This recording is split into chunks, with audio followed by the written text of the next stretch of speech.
Fala galera rubro-negra, sejam bem-vindos ao canal Esporte Recife a Notícia. Vamos para mais uma notícia do Leão, mas antes, não esqueça de inscrever-se no canal, ativar as notificações, e deixar o seu like e comentário. Assim, você fortalece nosso trabalho, e ainda fica por dentro de tudo o que rola nos bastidores no maior do Nordeste. O técnico Eduardo Batista, atualmente livre no mercado desde sua saída do Novo Horizontino no início deste mês, foi o convidado da edição mais recente do Charla Podcast. E durante o bate-papo, ele abriu o jogo sobre momentos marcantes da sua trajetória como treinador, em especial, sobre sua passagem pelo esporte, onde sua carreira como técnico começou. O que mais tem chamado a atenção da torcida rubro-negra nas redes sociais são os bastidores revelados por Eduardo a respeito dos anos de 2014 e 2015, período em que comandou o Leão.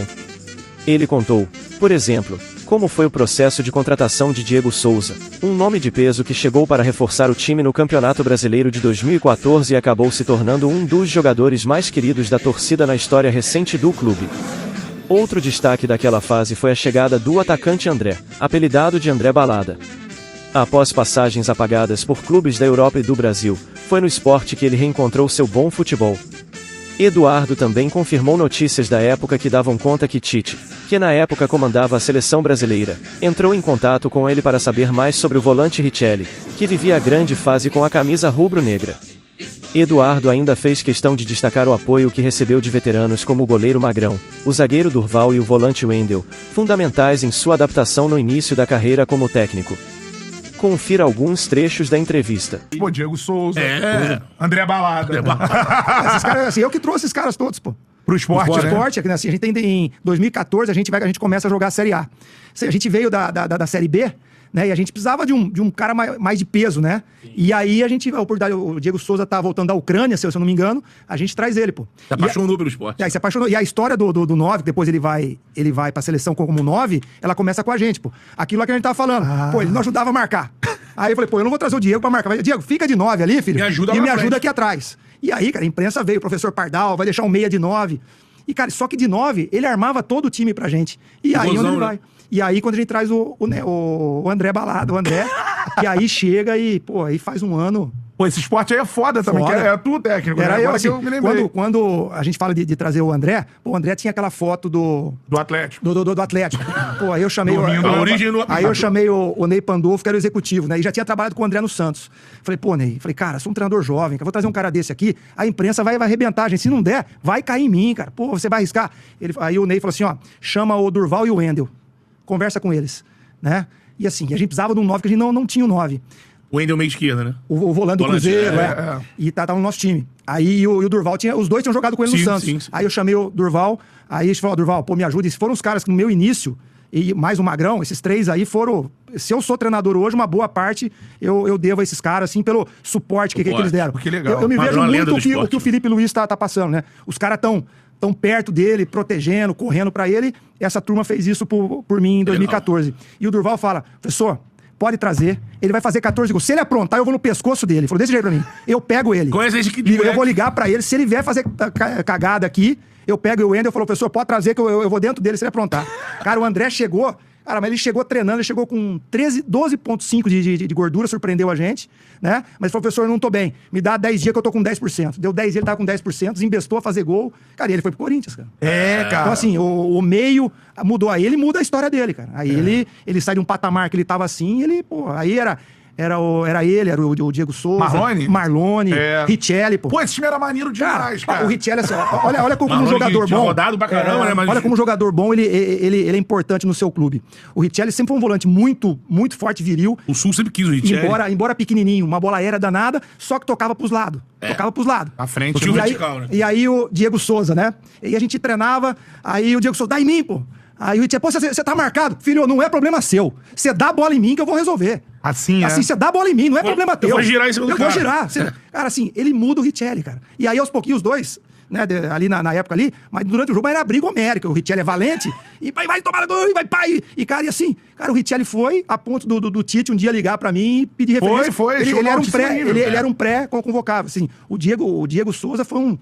Puxou o Richelli, cara. Como é que é importante esse jogador, né, cara? E o time? Aí o time é 2015-16, é o maior time do esporte da história, assim, de termos de jogo. Recente, né? Nós fizemos ali, ficamos em 8º lugar, porque não tinha pré-Libertadores, senão tinha ido pra Libertadores. Agora, esse time era maneiro de ver jogar, assim, e muito legal de você falar. Essas histórias, o Diego, por exemplo, chega à seleção brasileira, né? Como 9. Uma seleção de 9, cara. Como 9, porque assim, e foi muito mais, não uma invenção, mas não encaixava o esporte na Série A. Tinha que ter um poder de marcação grande, né? Ele tinha que marcar. E assim, com o Diego de meia, ele não ia me ajudar. É com o Diego que ele veste 87? Não, ele já chega com 87, já chega. A diretoria já toma conta.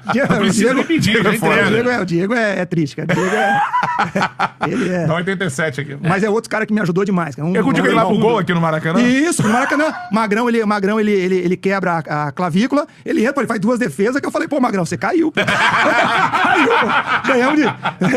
Caiu, pô. Ele faz uma Vou botar ele aqui. Vou botar ele aí, pô. Ele faz um de braço trocado, Braço trocado, ele vem e tira a bola. O Magrão é lenda, né? Um gol do René, né? O René faz um gol, o René que fez né? o gol que tá no Fluminense hoje. Mas esse gol que ele fez agora você nunca viu, pô. De direita não. Direita não. O gol tá na fila. Não, é o remedinho, né? Tomou remedinho. Apesar de ter iniciado sua carreira de técnico no Leão em 2014, a ligação entre Eduardo Batista e o esporte começou bem antes. Em 2008, ele fazia parte da comissão técnica do seu pai, Nelsinho Batista, como preparador físico.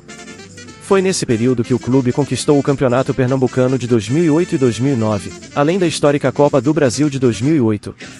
Em 2012, Eduardo retornou ao clube, ainda como preparador físico, função que exerceu até 2014, quando, após a saída do técnico Geninho, assumiu interinamente o comando da equipe. Os bons resultados vieram rapidamente. Em fevereiro, ele foi efetivado como técnico principal. A consagração veio pouco tempo depois. Campeão da Copa do Nordeste do Campeonato Pernambucano, em uma temporada que também marcou a melhor campanha do esporte na Série A, desde o início da era dos pontos corridos, terminando na 11ª colocação. Em 2015, os resultados não se repetiram nas competições regionais. O Sport terminou em 3º no Pernambucano e caiu nas semifinais da Copa do Nordeste diante do Bahia. Ainda assim, Eduardo foi mantido no comando para o Brasileirão, e chegou a levar o time ao G4, no primeiro turno. Porém, uma queda de rendimento no segundo turno fez optar por uma saída antes do fim da temporada, rumo ao Fluminense. 3 anos depois, em agosto de 2018, Eduardo voltou ao Sport, mas encontrou um clube mergulhado em problemas administrativos. Com apenas 40 dias de trabalho, pediu demissão. Aquele ano terminaria de forma amarga para o torcedor rubro-negro. O rebaixamento para a Série B. Ao todo, Eduardo Batista comandou o Sport em 132 partidas, somando 58 vitórias, 32 empates e 42 derrotas, com um aproveitamento de 51,7%. Uma trajetória que começou nos bastidores, passou por títulos importantes, e apesar dos altos e baixos, deixou marcas profundas na história recente do Leão da Ilha. E aí, torcedor rubro-negro, o que você achou das revelações do treinador Eduardo Batista? Deixe sua opinião nos comentários, pois ela é muito importante para nosso trabalho. E não esqueça de inscrever-se no canal, ativar as notificações, deixar o like, o comentário e compartilhar o vídeo. Assim, você fortalece nosso trabalho, e ainda fica por dentro de tudo o que rola de importante nos bastidores do maior do Nordeste. Pelo Esporte Tudo. Até a próxima!